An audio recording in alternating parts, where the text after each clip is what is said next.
Capítulo 5. Pais públicos, filhos públicos. Jornalistas como pais públicos. O mundo é um matriarcado, onde os homens brincam de patriarcas. Sem esta brincadeira, o matriarcado não seria absolutamente possível. Esta brincadeira precisa continuar sendo uma brincadeira, pois, se algum dia se transformasse em realidade, seria o fim da hegemonia feminina. Para que isto não aconteça de modo algum, as mulheres servem-se da mídia de massa e preparam uma parte dos jornalistas que ali trabalham para ativar o cultivo da imagem feminina por meios ilícitos. Eles são escolhidos para dizer aos outros homens que as mulheres são fracas e necessitadas de proteção, e que o verdadeiro amor por uma mulher deve incluir qualidades de amor ao próximo.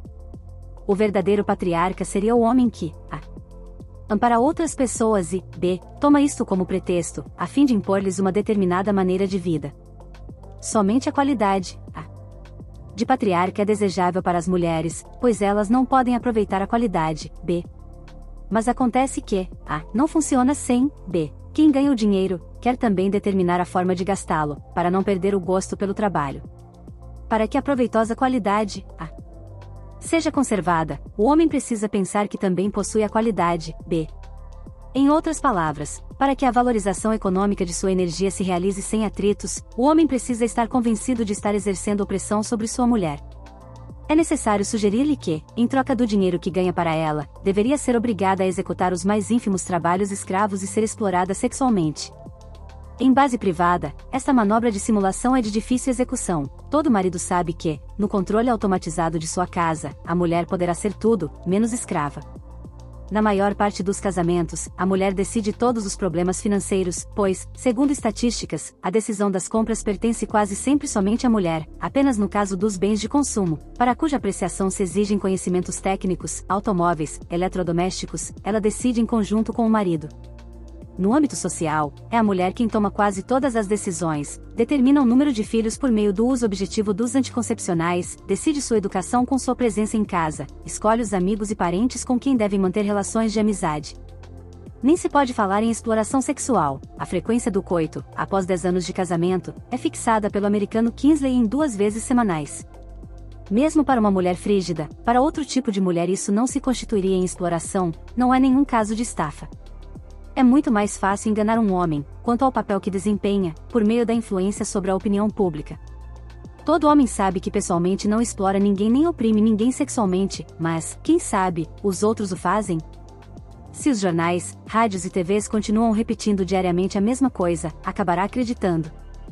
Se os mais cultos continuarem repetindo aos menos cultos que até uma relação sexual normal deve ser interpretada como uma violação da parceira, que o breve e monótono trabalho de uma casa inteiramente automatizada, a companhia de crianças e amigas durante todo o dia, a espera pelo marido ausente, são a mais sutil das formas de escravização humana em todos os tempos, então também ele se sentirá como um dos tipos brutais que impedem suas mulheres de se realizarem.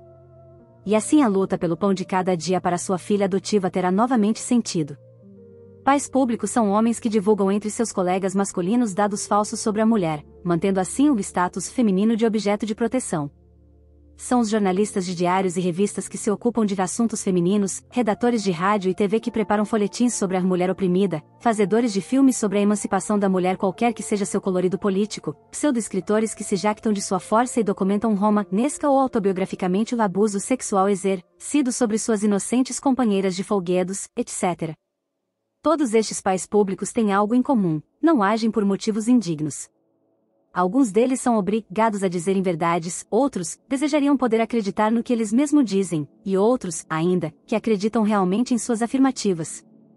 Por isso, distinguimos entre a. Pais públicos involuntários. b. Pais públicos voluntários.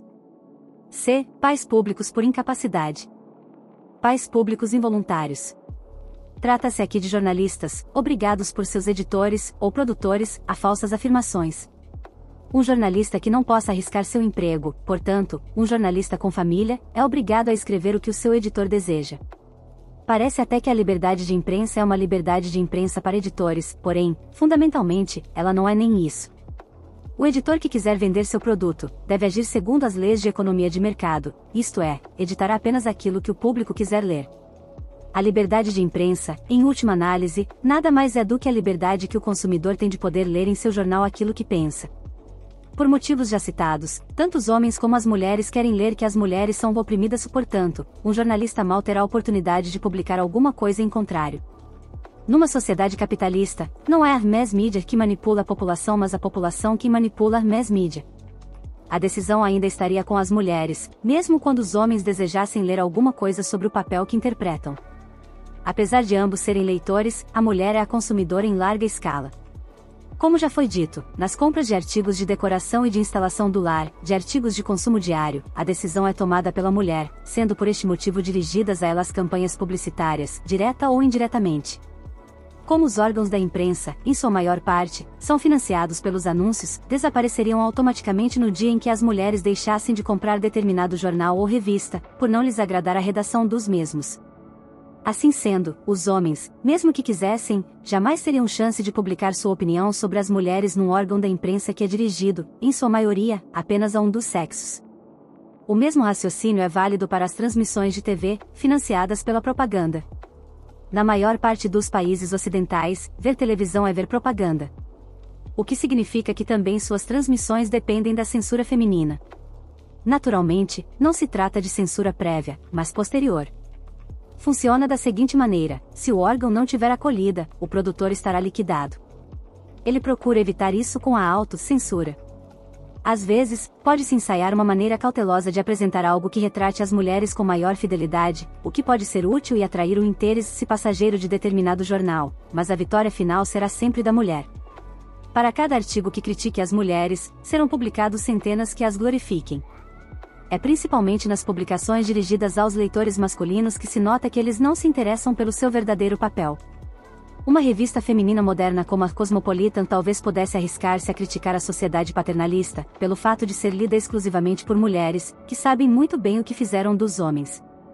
As revistas masculinas são artigos de consumo de pais para pais, Time, Newsweek, AliExpress, Der Spiegel, Veja, são obrigadas a apresentar os homens como brutais opressores do sexo feminino. Que sentido teria a luta de seus assinantes, se aquelas por quem se batem não fossem objetos de proteção e se lhes fosse dito que são eles realmente os mais escravizados? Os editores de revistas masculinas e as mulheres lutam pela mesma causa, mesmo que soubessem quem oprime a quem, não se arriscariam a publicar a verdade em seu jornal. Pais públicos voluntários. Quando a inteligência humana ultrapassa uma determinada medida, poderá tornar-se perigosa. O microinteligente médio, como já vimos, sempre vê apenas um dos aspectos dos fatos, o que facilita suas decisões em determinados momentos, levando-o a dominar sua vida, relativamente, sem esforço. Mas os fatos podem ser encarados sob vários aspectos. O inteligente acima da média os vê de uma só vez, a opinião que tem, acrescenta a que poderia ter. Então, que é errado? O que é certo? Agindo de uma ou de outra maneira, o resultado será aquele ou aquele outro, que também poderá acontecer. A superinteligência leva à falta de decisão e à angústia existencial. O intelectual deseja, acima de qualquer coisa, encontrar alguém que lhe diga como deve agir. Está sempre à procura de proteção e não a encontra em parte alguma. Quem deverá eleger como protetor? Não poderá ser alguém mais tolo do que ele, e não se encontra de pronto alguém mais inteligente. Assim como a mulher muitas vezes deve à sua falta de feminilidade e falta de indícios especificamente femininos, o desenvolvimento de uma capacidade intelectual normal, o homem também ficará a dever muitas vezes, à sua falta de masculinidade, falta de indícios especificamente masculinos, a superinteligência de que é dotado. Chama a atenção o fato de grande percentagem dos chamados homens intelectuais parecerem fisicamente pouco robustos.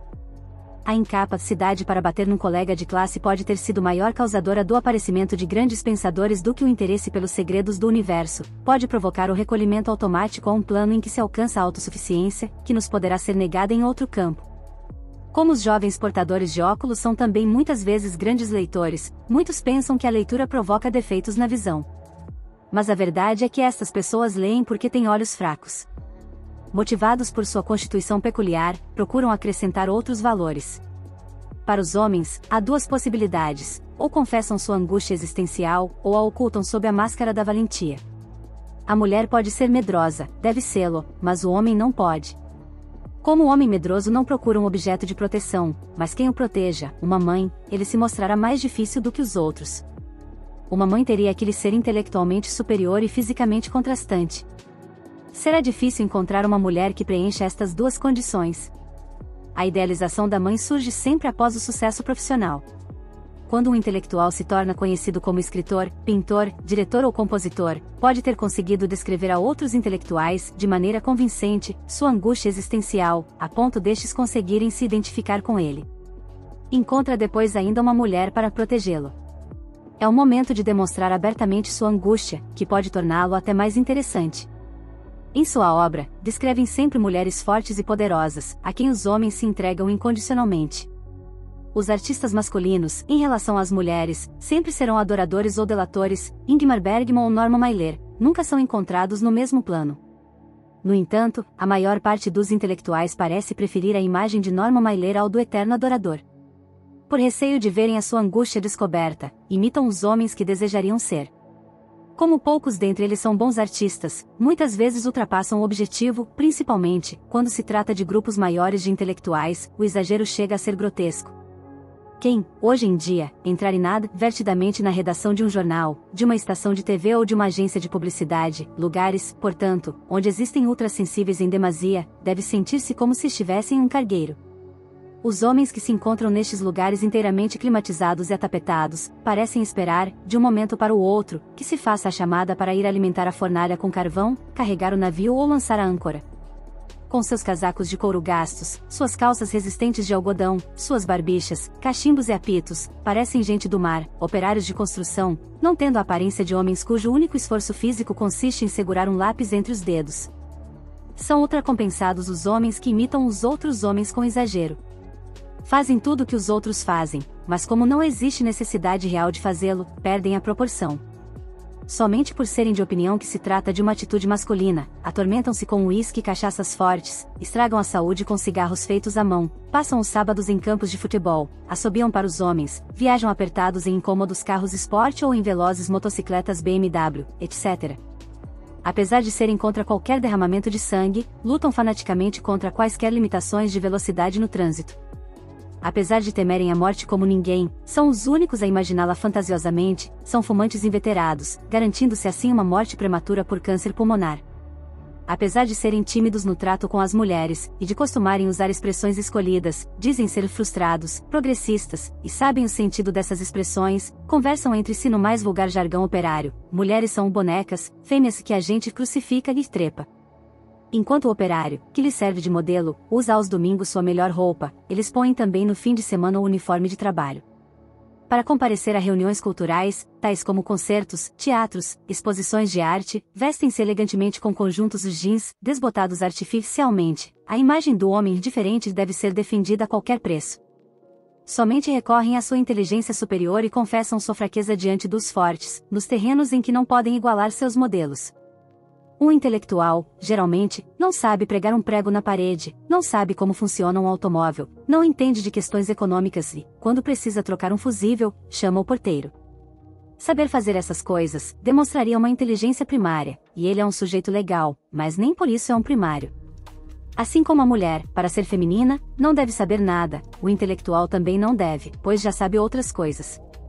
É de valor incalculável, para as mulheres, o fato dos ultracompensados exercerem suas atividades exatamente onde elas mais necessitam deles, nas editoras e nos jornais, no rádio e na TV, nos institutos de psicologia, na pesquisa de opinião pública e de mercado, como também de gostarem tanto de se ocuparem com problemas femininos.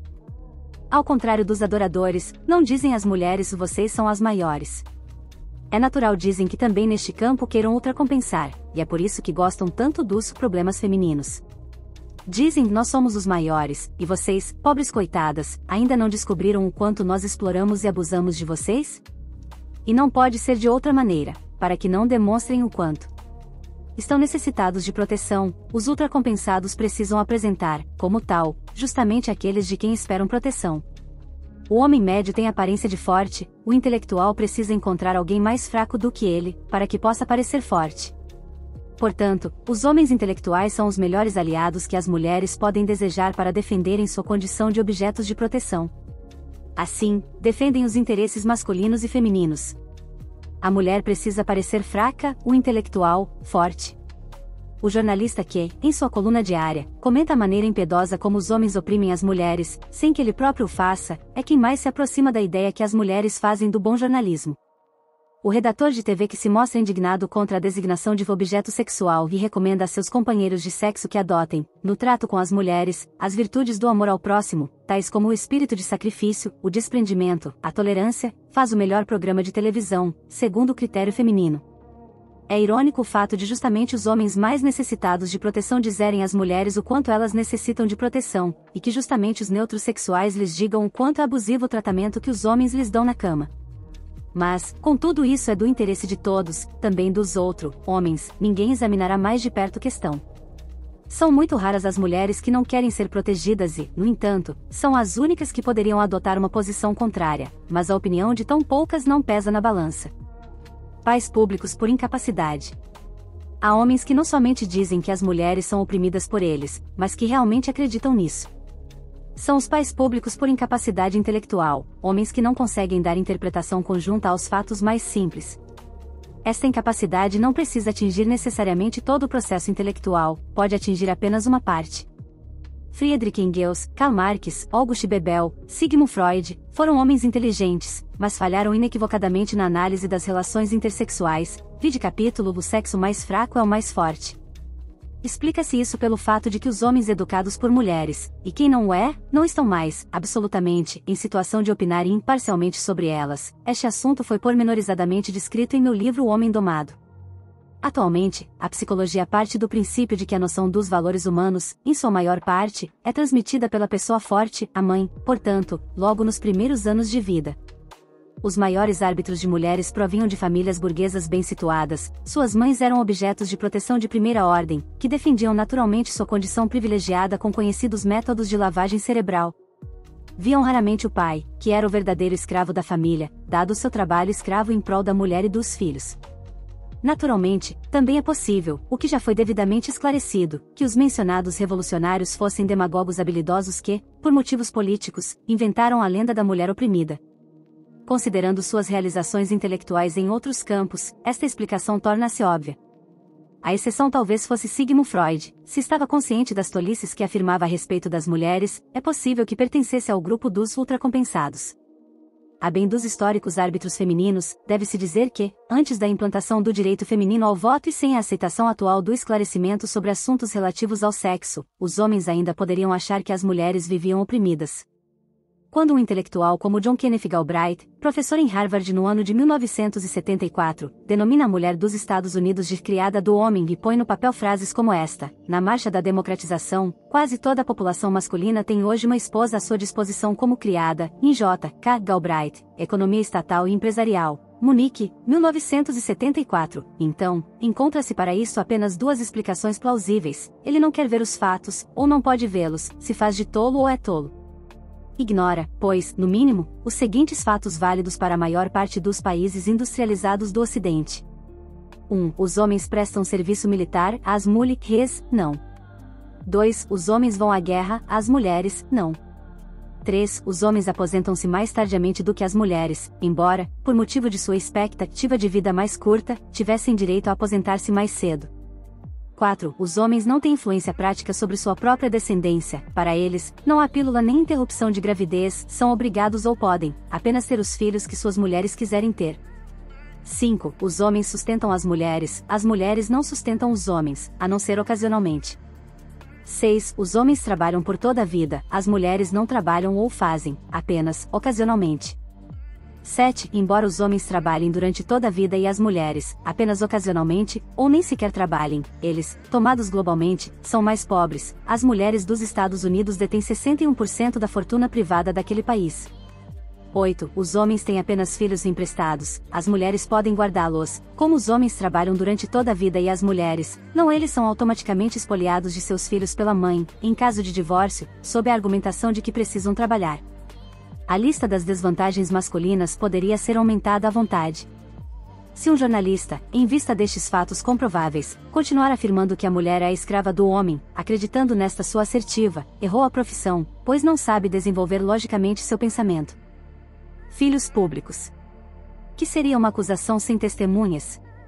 Quando os pais públicos querem afirmar que oprimem as mulheres, precisam de mulheres para comprovar esta afirmação, pois onde não houver prejudicados, não se poderá afirmar que haja crime. As mulheres que confirmam estas declarações são as crianças públicas. Como advogadas em causa própria, estas representantes do sexo feminino garantem aos homens que as mulheres se sentem realmente escravizadas, exploradas, mal interpretadas e humilhadas. Com esta finalidade, distribuem propositadamente provas falsas, dramatizam determinada situação ou apresentam casos trágicos como exemplos. Os homens e mulheres que se arvoram em justiceiros do sexo feminino são como crianças que brincam de enterro, abrem uma cova, matam uma lagartixa e a enterram, para depois soluçarem em altos brados. Depende naturalmente do local em que se faz o enterro. As crianças que querem chamar a atenção dos pais para sua dor, choram em lugares de onde estes possam ouvi-las, o mais perto possível de suas casas. As mulheres que querem convencer os maridos de sua triste sina, enterram suas lagartixas mortas no local em que mais apareçam, como nas grandes cidades, preferentemente em Nova York, Estados Unidos. O fato de ser este lugar menos apropriado, por ser exatamente nos Estados Unidos que a mulher tem uma vida muito confortável, em nada influencia a emoção geral. As crianças públicas surgem nas vizinhanças dos pais públicos, e a maioria destes, bem como os mais influentes, encontram-se na cidade de Nova York, onde se localizam as mais citadas e imitadas produções jornalísticas do mundo, New York Times, Time Newsweek. Por este motivo, a opinião dos pais públicos da América do Norte é obrigatória para todos os outros. Se os jornalistas dos Estados Unidos disserem que os homens escravizam as mulheres, os europeus, sul-americanos e australianos não ousarão contradizê-los. O assunto é do interesse de todos, os pais privados de todos os países querem ler o mesmo que os norte-americanos. A National Organization for Women, NOW, o mais prestigiado movimento pelos direitos da mulher, nos Estados Unidos, que conta com quase 40 mil associadas, assim mesmo não convence do acerto das ideias que defende. Quando o humorista americano Alan Bell conclamou seus compatriotas a vestirem seus animais domésticos, cuja nudez feria a pudicícia humana, também conseguiu 40 mil adeptos para esta suposta campanha. Deve-se encarar o fato em suas devidas proporções. Num país de mais de 200 milhões de habitantes, nada é tão errado que não encontre adeptos. É evidente que o mito da mulher sem privilégios teria que ser defendido justamente onde a mulher tem a melhor das vidas. Homens e mulheres devem esforçar-se muito para conseguir esconder a evidência. Se a NOW consegue maior prestígio que qualquer outra organização congênere e quem, na Europa, já ouviu falar na campanha de Alan Bell é porque os homens e mulheres dos Estados Unidos sentem sempre a necessidade de ouvir exatamente esta opinião sobre a mulher. Qualquer que seja a invenção das justiceiras femininas para efeitos de propaganda, por mais desajeitada, sem gosto ou absurda que ela seja, poderá ser lida no jornal da manhã seguinte, ou por ser de sua autoria muitas delas são jornalistas e detêm firmemente em suas mãos as páginas femininas, de quase todos os grandes jornais americanos ou porque foram conscienciosamente citadas por algum pai público. Dali, a mensagem segue seu caminho pelo mundo inteiro. Se as justiceiras americanas forem a favor ou contra Kissinger, Marilyn Monroe, calças compridas, calças curtas, sprays vaginais, lesbianismo ou abstinência sexual, terão suas ideias reproduzidas com seriedade na imprensa europeia. Quem seria tão chauvinista, ao ponto de não publicar em seu jornal as notícias de tão corajosas mulheres em luta pela liberdade? Por que elas fazem isso? É o caso de perguntar. Qual a vantagem das jornalistas e escritoras apresentarem suas companheiras de sexo como beneficiárias da assistência social? Por que querem a todo custo fazer o papel de vítimas? Abstraindo o lucro material, será que as mulheres ganham mesmo tanto com a consciência pesada dos homens? As jornalistas não são heroínas. Fazem o que é mais fácil e, aliás, com poucas exceções, escrevem exatamente o que os leitores desejam ler. Não são elas as culpadas da distorção da imagem feminina, e sim aqueles que compram esta imagem. Não existe mais nenhuma jornalista proeminente que ainda creia seriamente na opressão da mulher, é ponto de honra presumi-lo, mas enquanto esta imagem estiver sendo vendida, será também fornecida. A libertação verbal da mulher transformou-se numa verdadeira indústria, principalmente nos Estados Unidos. Há revistas especiais, como a Mestre, por exemplo, cujos negócios vão bem, que pode até publicar em papel couchette as fotos coloridas de suas oprimidas e libertadas. A lenda das escravas do homem faz concorrência aos irmãos Grimm. As páginas femininas levam sobre as outras seções dos jornais a vantagem de serem muito simples. Para colocar a escravidão feminina no pelourinho, a testemunha não precisa ter coragem, se ninguém é contra, não há inimigos, nem estilo, a maneira de escrever é indiferente, o principal é apresentar a mulher como escrava, nem conhecimentos técnicos, em caso de necessidade, basta a vagina como documentação profissional, nem ideias, que são sempre fornecidas pelos homens. A ideia da opressão da mulher, como já foi dito várias vezes, partiu dos homens. Não nasceu de uma Beauvoir, Friedman, Millet ou Greer, pois, poderiam as mulheres pensar alguma vez que sofrem opressão? Partiu de Marx, Engels, Bebel e Freud. As intelectuais fornecem apenas as lagartixas mortas, necessárias às cerimônias fúnebres. Usam para isso os seguintes métodos: A. Relato dos fatos. B. Relato confidencial. C. Estatísticas incompletas. No relato dos fatos, a mulher conta muitas vezes o seu destino, realmente trágico. No relato confidencial, as mulheres descrevem como podem se sentir como mulher numa determinada situação. Germaine de Greer declara aos leitores de Playboy que, para uma mulher, todo ato sexual equivale a uma violação. Gloria Steinem diz aos leitores de Der Spiegel que existem poucas mulheres dedicadas ao exercício da medicina porque, como mulher, não se pode imaginar sequer que uma mulher abrace esta profissão. Ellen Frankfurt, Vaginal Politics, Nova York, 1972, comenta a falta de cirurgias porque, como mulher, deve-se evitar esta especialidade, pois, segundo os homens, o fato de permanecer em pé por muito tempo favorece o aparecimento de varizes, o que torna a mulher menos atrativa para o sexo oposto.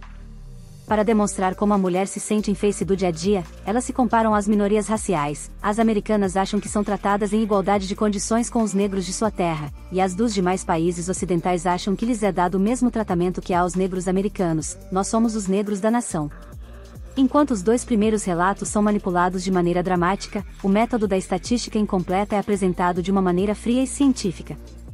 Consiste em citar a primeira parte de uma pesquisa ou enquete, esquecendo, como por acaso, de mencionar a segunda parte. Lamenta-se a ínfima percentagem de mulheres na política, silenciando, no entanto, o fato de as mulheres deterem a maioria dos votos, cerca de 51 a 52%, o que tornaria vitoriosa a nomeação ou eleição de qualquer político que quisessem nomear ou eleger. Costuma-se aplaudir a alta percentagem de mulheres que trabalham, esquecendo de esclarecer que, nos números em questão, apenas a metade se refere a trabalho em horário integral, e que são poucas as permanentes. Aparecem nas estatísticas somente as ocasionais, que se renovam sempre. Além disso, o profissionalismo feminino ainda não é absolutamente comparável à estatística do profissionalismo masculino, em virtude da mulher não precisar sustentar o marido e os filhos. Fala-se muito na carga dobrada que enfrentam as mães de família profissionalizadas, esquecendo, porém, que as estatísticas apontam, para os homens que trabalham, além do compromisso profissional, a execução de tarefas como idas às repartições públicas, declarações de impostos, reparos no lar, vigilância de carros, jardinagem e cuidados com as crianças. Costuma-se culpar a sociedade masculina por ainda pagar às mulheres ordenados menores, esquecendo, no entanto, que os acordos salariais são negociados entre os sindicatos e os patrões, e que apenas pequena parte das mulheres profissionalizadas são filiadas aos sindicatos, e, muito menos, empregadas por eles. É comum ouvir-se dizer que as mulheres executam tarefas desagradáveis, tais como as de faxineiras, encarregadas de banheiros públicos, mas ninguém comenta o fato de serem os homens que executam as tarefas verdadeiramente desagradáveis, como as de lixeiro, varredores de ruas, limpadores de cloacas, coveiros, açougueiros, especialistas em proctologia, pele e doenças venéreas, anatomia patológica. Culpa-se também os homens pela promulgação de leis que proíbem o aborto. Sou dona de meu corpo, esquecendo que as estatísticas falam em maior número de homens, do que de mulheres, na luta pela legalização do aborto, e que são os partidos conservadores que impedem a aprovação da lei, por sua maioria de eleitores. Culpa-se os homens de haver descoberto a pílula anticoncepcional para uso das mulheres, em vez de fazê-lo para si, esquecendo que a indústria farmacêutica internacional investiu, até agora infrutíferamente, somas fabulosas para a descoberta da pílula masculina, ultrapassando mais de 1000 vezes os investimentos feitos para a pílula feminina que, além de tudo, deixa o homem na dependência da mulher. Valoriza-se o fato de haver maior número de mulheres, do que de homens, nos consultórios dos psicanalistas, querendo assim provar o desespero feminino, silenciando, porém, sobre os suicídios masculinos cuja percentagem é mais alta. É preciso também lembrar que, além de tudo, são os homens quem financiam o alto custo das sessões de confissão, realizadas nos consultórios dos psicanalistas. Os filhos públicos não querem livrar-se do pai, muito pelo contrário. Enquanto o responsabilizam pela parte desagradável de suas vidas, estão procurando transformá-lo, cada vez mais, em pai. Não exigem tratamento autorresponsável, mas uma educação anti-autoritária. Cansaram-se das escolas maternais e das eternas canções infantis, desejando enfrentar o que é proibido, como fazem as crianças. As filhas públicas aplicam o selo da cretinice a seu próprio sexo. Há uma diferença entre dizer que alguém não quer e que alguém não pode agir de maneira diferente. Quando as mulheres não querem agir de maneira diversa, deve-se colocá-las no mesmo nível dos ricos. Sua bobice é consequência do luxo, seu estilo de vida é uma opção, seu desinteresse por cargos e honrarias. Prova sua soberania. Quando as mulheres não podem agir de maneira diversa, devem ser consideradas idiotas. Quando, após decênios de direito ao voto, maioria nas eleições, bem-estar material, livre escolha de estudos e profissão, não conseguem avançar, apesar dos mais ingentes esforços, a explicação somente pode ser a da inferioridade psíquica congênita. Tais pessoas não são capazes de transformar seu destino, dependem da consideração e da compreensão dos que as rodeiam, e necessitam um amor ao próximo dos homens. Não se pode compreender, no entanto, que as justiceiras saibam o mal que procuram causar às mulheres. Elas são crianças, mesmo sendo públicas. Não se costuma chamar crianças à responsabilidade, mesmo sendo públicas. Fim do capítulo. Obrigado por chegar até aqui, apoie nosso trabalho deixando seu like, se inscrevendo e compartilhando.